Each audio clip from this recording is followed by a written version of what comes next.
with the android invasion, the Doctor and Sarah finally make it back to Earth. Well, not at first. Look, it's an honest mistake. I mean, it turns out some nasty aliens are plotting an invasion of Earth. I mean, don't they all? And as preparing for it and testing their collection of androids, they recreated an English town on their planet of Poseidon. Yeah. Not Poseidon, Poseidon, see? Yeah. So at first, of course, it's almost like an episode of Twilight Zone where the Doctor and Sarah are walking around this strange town where there's nothing going on, and all of a sudden a truckload of people shows up and a bunch of guys in hazmat suits. Oh, boy. Well, that explains why everything's quiet, doesn't it? Oh, yeah. So, anyway, yes, they're all androids, and they're being programmed to prepare for an invasion in which they will replace humans and have their strategic positions so that they can then release a virus that will wipe out humanity and the Kralls can take the planet. You see, apparently their planet got ruined and irradiated. Gee, I wonder how that happened. So, they need another one. You know, this sounds familiar. Yes, it's very similar. Well, actually, there's similarities between two other Doctor Who enemies or monsters.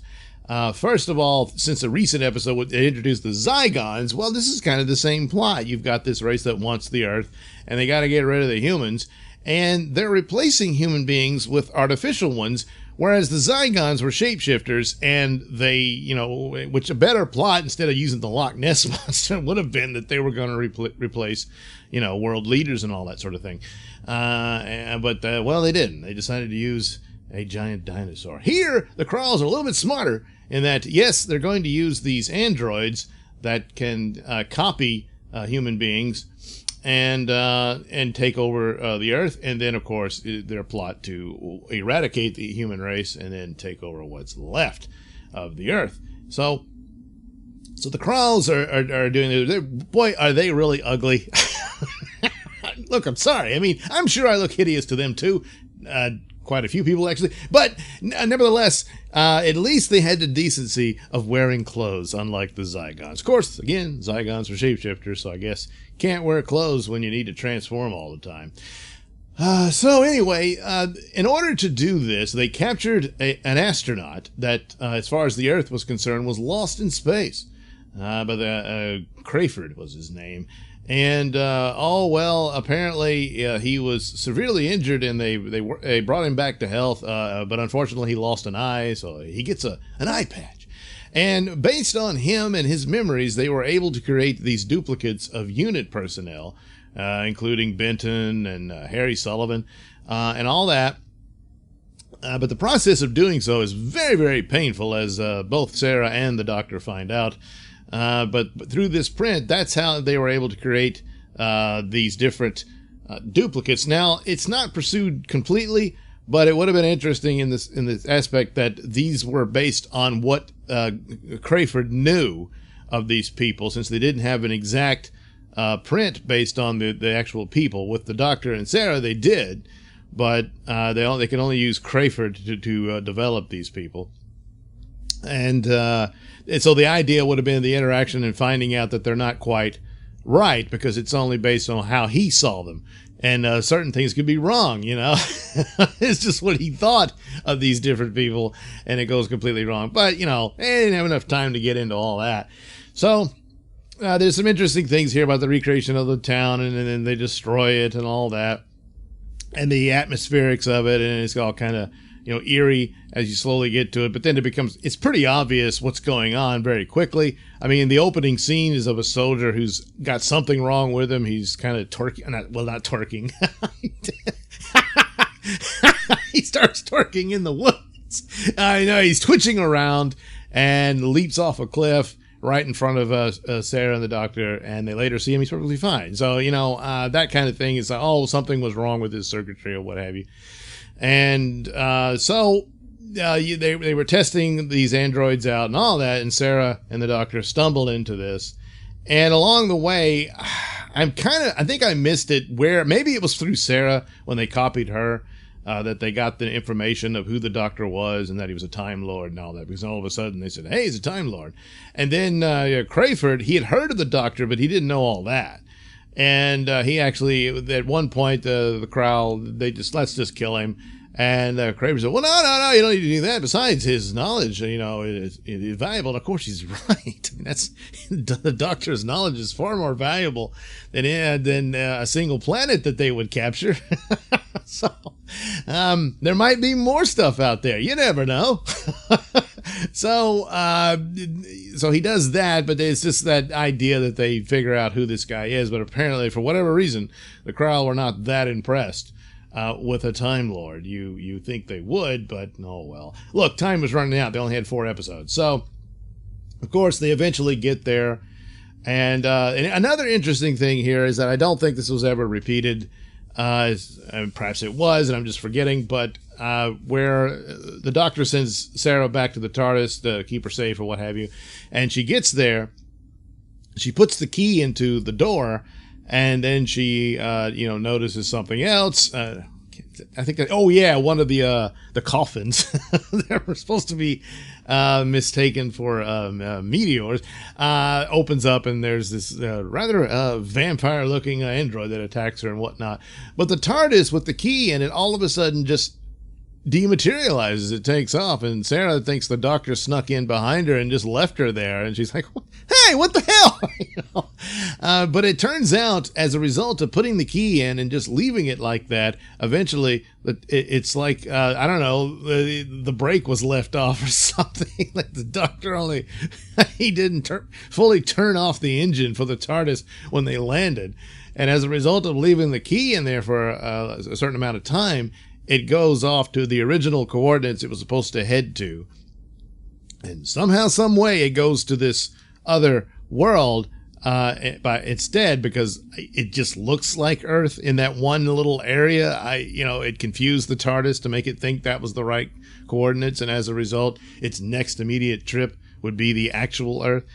I don't know, but that's apparently what happened, as the Doctor sort of loosely explains this later. So it's an interesting thing. Well, if you leave the key in too long, bye-bye TARDIS, And it's also, in this series, you see the key, and a lot of times the TARDIS key, they'll show it, and it just looks like a regular key.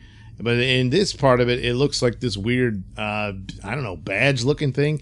And I kind of thought they should have stayed with that. Because it's, more alien looking. But, I don't know. After a while, it just doesn't look like that anymore. But, of course, they go to Earth. Brigadier's away, which is unfortunate. It would have been nice if Nicholas Courtney's here, because this is more or less not quite technically the last unit story for the Doctor, but for all intents and purposes, it is. And but he's not there. They say, oh, he's off on some business in Geneva or something like that.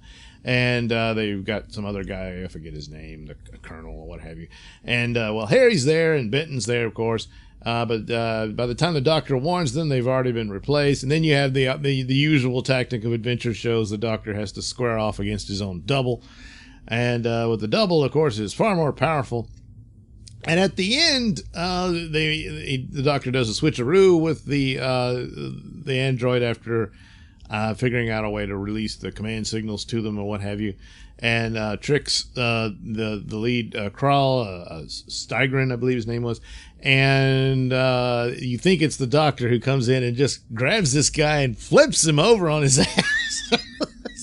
Because now Pertwee's Doctor would rough it up with villains and whatnot, but not Baker's. And yet here, every now and then, some things, because he was forced to. But here, it almost looks like he's calling upon them. And I guess you could say he was, because it's the android, of course, that he's calling on his knowledge of, what was it, the Venusian martial arts or what have you. And but yeah, he just walks in and tosses this toad guy. But then the guy pulls out his ray gun and shoots the Doctor, and you think, oh no, the Doctor, he collapses and all that. But it was just the android that he had reprogrammed. And of course, the android was far stronger. And the Krall guy falls into his own virus, which stupidly he didn't figure out how to make it, make himself immune to the effects of the fire. So he lands into it and it gets in his face. And that's it. He's done. So, yeah, he wasn't too bright. And then the real doctor shows up. Everything's fine. So, yeah, that's that. So they hop back to the TARDIS and just leave. I mean, they finally get back, and he's like, well, we're too late for that meeting we were supposed to have in London or whatever. The Brigadiers already moved on to Geneva and stuff. So, yeah, let's just leave. So there you go. They're back on yet another adventure. Gee, I wonder what will happen next. Yeah, well, another thing of note is that this is the first time you see the Doctor in his gray coat. Or one of them, anyway. There's two different versions of them. But here, yes, and one of the first time it was a much longer coat, whereas the other one was this, kind of a jacket, I guess. But anyway, yeah, he would switch different coats. And so, yes, doctors were allowed to do that. Both him and Pertwee. They had the same style and look, but they were allowed to change clothes. Like everybody does. You don't need to have a constant costume. It's just a certain look and style. That was a big mistake in the 80s. And it seems to be being repeated now. You can't just switch out a blue shirt with a pink shirt, But anyway, there you go. Android Invasion, not one of the stronger ones, and a kind of bit repetitive. Oh, yeah, the other monsters, of course, that this could have been was the Autons, of course. But then, they're again, it's this invasion plot, But what are you going to do? It's happening all the time. That's why Unit's there anyway. And so the Doctor, that's why he's was hired, although he's pretty much just not even going to give him 2 weeks notice. But Unit is still there, and you can imagine, of course, even without the Doctor, they probably had to ward off several alien invasions that most people were completely unaware of. Yeah.